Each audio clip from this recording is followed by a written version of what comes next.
Nias Barat 24 jam. Hari ini kita berbincang-bincang dengan Pak Kabid Sarana Prasarana Dinas Pendidikan. Apa kabar Pak Atesa? Sehat. Yes. Baik. Yang beredar di media sosial bahwasannya pemerintah Kabupaten Nias Barat tidak ada hasil kerja di Dinas Pendidikan ini. Seperti apa sarana dan prasarana Pak? Pak peringatan dulu. Jadi kita di Dinas Pendidikan khususnya bidang sarana prasarana di tahun 2025 karena ini merupakan awal dari pemerintahan periode Bapak Elius dan Sylvia, maka perlunya adanya penyelarasan program terutama terkait visi misi dengan kegiatan yang akan dilaksanakan. Nah, konsep bersinar menjadi tagline utama kami dalam pengembangan sarana prasarana di bidang pendidikan. Yeah. Kami jelaskan bahwa di 2025 sebenarnya ada sekitar 67 paket, baik pembangunan ruang kelas baru, rehabilitasi jamban, pembangunan jamban, maupun rehabilitasi ruang kelas. Dan juga lagi ada pekerjaan yang merupakan bantuan dari pusat. Ya. Ini kegiatan revitalisasi. Ya. Kami sampaikan bahwa di 2025 pembangunan yang bersumber dana dari revitalisasi pusat itu ada di tingkat PAUD ada 1 kegiatan, di SD ada 3 lokasi kegiatan, dan tingkat SMP ada 2 kegiatan. Pembelajaran secara digitalisasi. Ya. Di mana kegiatan digitalisasi ini sebenarnya baik pemerintah pusat sudah mengambil bagian dengan memberikan TV smartboard hampir di seluruh satuan pendidikan. Penggunaan smartboard ini sebenarnya didukung ataupun harus menggunakan peralatan berupa ketersediaan jaringan. Perintah Kabupaten Nias Barat dalam hal ini mengambil peran ke jaringan internet, dalam hal ini Starlink. Ya. Karena memang kita di daerah Kabupaten Nias Barat ini yang memiliki kontur tanah sangat bergelombang, maka perangkat yang berbasis satelit ini hanya itulah yang bisa mempunyai 154 jumlah Starlink yang sudah kita adakan di setiap sekolah-sekolah. Artinya menyentuh semua sekolah. Hampir semua menyentuh. 107 di tingkat SD, 39 di tingkat SMP, dan 8 di tingkat PAUD.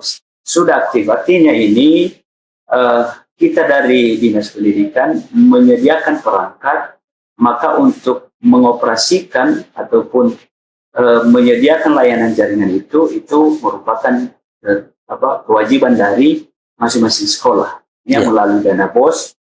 Pembangunan gedung baru di situ. Pembangunan gedung baru ada sekitar 9 dalam arti ini ruang kelas baru.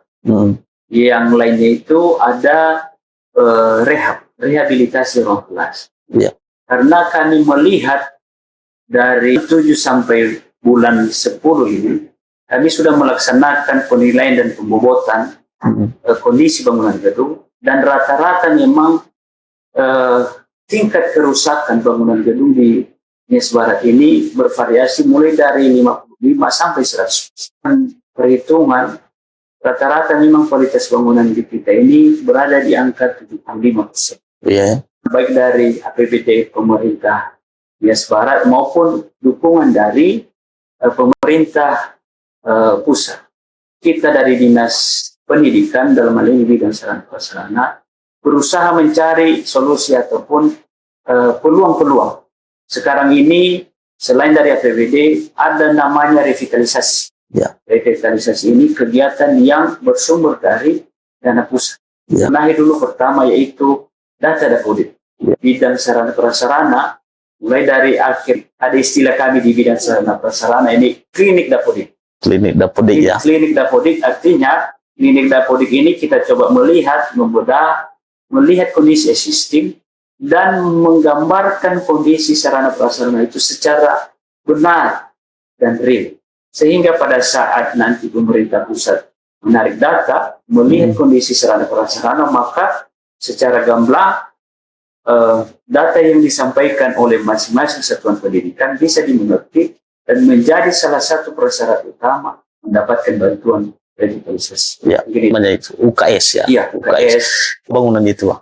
UKS ini merupakan unit kesehatan sekolah, di mana pendidikan jika ada siswa ataupun para guru yang mengalami sakit ataupun penurunan kesehatan, menjadi tempat dari memperoleh layanan kesehatan secara maksimal karena tenaga kesehatan masih terbatas. Jadi kita berharap nanti UKS yang ada di setiap satuan pendidikan bisa bermanfaat.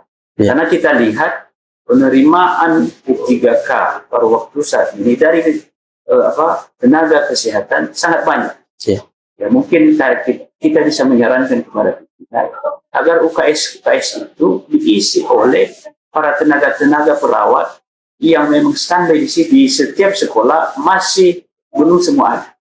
Jadi kita sudah mendata sebenarnya ini lengkapan UKS dimaksud sehingga sekolah ini bisa berjalan dengan lancar manfaat dari UKS ya. Jadi selama mengerjakan pembangunan ini apa saja kendala ataupun halangan-halangan yang kendala pada saat pelaksanaan proses pembangunan fisik itu mungkin kita sudah sama-sama tahu bahwa di awal ataupun akhir bulan Februari 2025 ataupun awal Maret telah terjadi bencana di mana salah satu jembatan yang merupakan nadi pergerakan dari Kabupaten Nias Barat ini, Jembatan Noyo, lalu satu tantangan kepada para penyedia jasa dalam menyediakan bahan material strategi yang dilaksanakan oleh penyedia jasa, dan kita dampingi. Semua pekerjaan di Dinas Pendidikan sudah terselesaikan 100%. Ada gangguan dari masyarakat atau memang mendukung semua pembangunan ini? Pekerjaan ini masyarakat sangat mendukung, generasi masyarakat sekitar, dan mereka sangat mendukung dan merindukan pekerjaan ini. Jika kita masuk tapi tidak ada koordinasi dan mereka terkadang bertanya, merespon, mungkin bisa kami langsung mendatangi lokasi pekerjaan, dialog dengan beberapa tokoh maupun komite sekolah, dan pada akhirnya mereka mendukung. Barat ini adalah 8 kecamatan. Tentang pembangunan tadi, apakah sudah tersentuh semua yang 8 kecamatan? Pembangunan yang kita laksanakan di 2025 ini semuanya kita bilang merata tetapi di semua kecamatan sudah ada. Yang tidak tersentuh Paling tidak ada satu, maupun di pulau. Di pulau itu ada di Pulau Bawah 1 pembangunan jamban, dan Pulau Hinako melalui kegiatan revitalisasi ada kegiatan rehab ruang kelas di SMP 5 Sirom. Tertangani di 2025, kan berarti tidak ada harapan ataupun posisi sekarang ini kita sedang memetakan lagi yang mana lokasi yang menjadi prioritas. Tentunya yang menjadi prioritas kita adalah yang sesuai dengan petunjuk pimpinan bahwa penanganan di setiap satuan pendidikan itu harus tuntas. Artinya mau kita tangani karena terbatasan dana yang ada di APBD. Setiap satuan pendidikan jangan berulang lagi kita untuk minimal 5 tahun melihat di sekolah lain. Sehingga masalah pemerataan sebenarnya bukan melihat masalah jumlah. Harapan kita dengan dibangun ataupun di rehab ruang kelas, maka yang paling menerima ataupun menikmati pembangunan itu adalah generasi muda kita di anak-anak sekolah yang ingin belajar. Tapi kira-kira bagaimana harapan Dinas Pendidikan menunjang kegiatan-kegiatan ini? Kita sangat membutuhkan dukungan stakeholder, elemen masyarakat, dari orang dari media massa, dari tokoh-tokoh pemuda, dari pemerintah pusat, pemerintah provinsi dan kabupaten. Pembangunan ini sebenarnya harus kita menyediakan satu dulu basis data yang benar. Datanglah di bidang sarana karena semuanya itu cikal bakal dari usulan pembangunan itu berasal dari data. Ya. Besar kemungkinan setiap satuan pendidikan itu bisa mendapatkan pembangunan karena kita Prabowo saat ini sebenarnya konsen ke dunia pendidikan itu sangat tinggi. Ya. Maka kita dari bidang sarana prasarana sebenarnya siap mendampingi sehingga semuanya ini bisa kita rasakan. Karena pendidikan juga sudah bagus, maka harapan Indonesia emas tahun 2045 akan terwujud. Dan kita Kabit, terima kasih sudah meluangkan waktu di podcast Nias Barat 24 jam. Terima kasih atas waktunya.